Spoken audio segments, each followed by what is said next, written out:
If knowledge is what you seek, you must consult Jabana. He is wise in the way of locks. Hey, welcome back to another Elder Scrolls lore reading video. And today, we are going to be talking about the bane of every 2-bit thief in Tamriel, locks. Locks are the only thing standing between you and all the riches you could ever dream of. I just need to move one more pin and... Fuck! Yeah, lockpicking in Oblivion is very annoying in my opinion. I feel like I need to take like an advanced trigonometry course every time I get back into this game just to figure out how to do it right. And then I end up getting the skeleton key and then forget how to do it right in the first place. And then when I start a new game, it's a fun endless cycle for me. The basic too long didn't read on how to actually open locks in Oblivion is to test how fast a pin will fall once you hit it with the lockpick. The fastest fall will always be followed by the slowest fall. Once you know which pin drop will be the slowest, lock it into place on that one and you're good to go. Until it randomly decides not to work, then you spam the auto attempt to losing every one of your lockpicks just to open a chest with 3 gold pieces and a caliper. Like all skills in the Elder Scrolls games, there are a myriad of books found in-game to help teach these skills to would-be plunderers and Thieves Guild padfoots. Links if you want to just listen to a specific book are in the description. The first of 3 today comes from History of Lockpicking, a chronicling of the development of modern locks and lockpicking. It can be found here on the shelf in the Elder Scrolls library. The modern lock has a fascinating history in Cyrodiil. The need to restrict access to one's home has been a problem since homes were first built. The very first security system was a simple bar across the door, this having the obvious shortcoming of only being functional when the owner is at home. The first recorded instance of a lock is the ingenious armbreaker of Castle Anvil. The Count of the Day put 5 slide bars on the side of the door. A hole in the door just above them allowed him to reach in and manipulate any of these bars. Only one of the bars truly locked or unlocked the door. The other 4 released the clasps on a hammer that fell down on the person's arm. Only by knowing which sliding bar was the true lock could one safely open the door. For over 100 years, the state of the art in locks was defined by sliding bars and punished traps. Then, the famous dwarf Mizun Chen invented the pin lock. The first example had 3 pins. The key was turned in the lock 4 times, each turn depending on a different pin being in position. Obviously, a pin could be used more than once. It was 65 years before anyone devised a method to open a pin-based lock without the key and without damaging the lock. It wasn't that the problem was so difficult. It was that nobody other than royalty could afford Muzin Chen's locks. An enterprising blacksmith named Orenthal decided to mass-produce a common form of the lock at a reasonable price. Suddenly, every shop had a lock. Now there was no reason to subvert the locks. It wasn't long before lockpicks and lockpicking appeared. Orenthal became quite wealthy, inventing more and more sophisticated locks. Today's locks are sophisticated mechanisms with spring-loaded pins. Each metal pin must be pushed up by the key precisely to open the lock. Any imprecision in the key, any poorly made copy, or any clumsy attempt at lockpicking releases the spring tension, causing the key to clamp down upon or even break the key or lockpick. Locks are made more secure by using multiple pins in the lock. Multiple pin locks are more delicate and difficult to make, and more expensive, but provide a greater reliability against tampering. Multiple pin locks have the further virtue of resetting all pins when any single pin is tampered with. A single mistake with the 5th pin of a 5-pin lock requires a thief to reset all 5 pins again.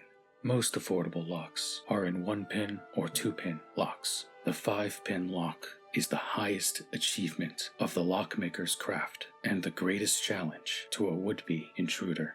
Picking the modern lock is an art form, A lockpick is a thin metal bar with a small tooth on the end. The tooth is used to press the pin up against the lock mechanism. The thief uses skill and experience to manipulate each pin in turn to determine the exact tension necessary to set the spring-loaded pin at its catch point. With subtle pressing and lofting of the pin, the master thief determines the exact motion required to set it. A novice thief breaks many picks while learning his trade.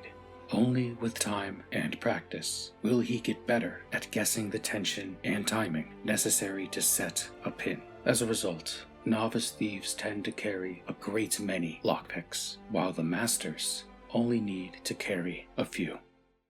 Now, a proper look at proper lock design and construction. A book that was written as a manual for lock designers, but unintentionally is very helpful to thieves. It can be found in Deraloth's house in the waterfront district of the Imperial City, after you become the guild master of the Thieves' Guild. I have encountered many thieves whose sole interest in locks is how to open them and thereby pilfer the protected contents of the room or chest. I have taken it upon myself to devise a system of locks that can defeat such villainous intent. The materials used to create a lock are of utmost importance. Shoddy brass or copper will give way to a well-placed kick, thereby rendering the lock itself useless. I recommend steel over iron when choosing a material. More robust materials tend to be prohibitively expensive and necessitate the door being made of similar metals. I have been chagrined to stumble across the shattered shell of a wooden chest, its dwarven lock intact and still locked. Once the basics are settled, pay particular attention to the offset of the tumblers. A 7-degree offset to the keyhole will allow a torque-style key to work smoothly, while at the same time causing numerous headaches for the thief attempting to insert non-torque lockpicks. In similar fashion, the springs of the tumblers should be made by different smiths. Each smith will, unknowingly, create a spring with different tension than his fellow smiths. This variance will also create difficulties for anyone attempting to pick the lock. Upon reading this book, an unnamed thief took it upon himself to write down his thoughts on the intricacies of lockpicking in his own book, Advances in Lockpicking. Though I do not believe some of his methods actually work in-game, as he describes. This can be from either a scrapped gameplay mechanic or, potentially, hinting that the writer's true intentions are not to get people rich, but to get people caught. A copy can be stolen here from Mach Na at Mach Na's Books in Shaden Hall.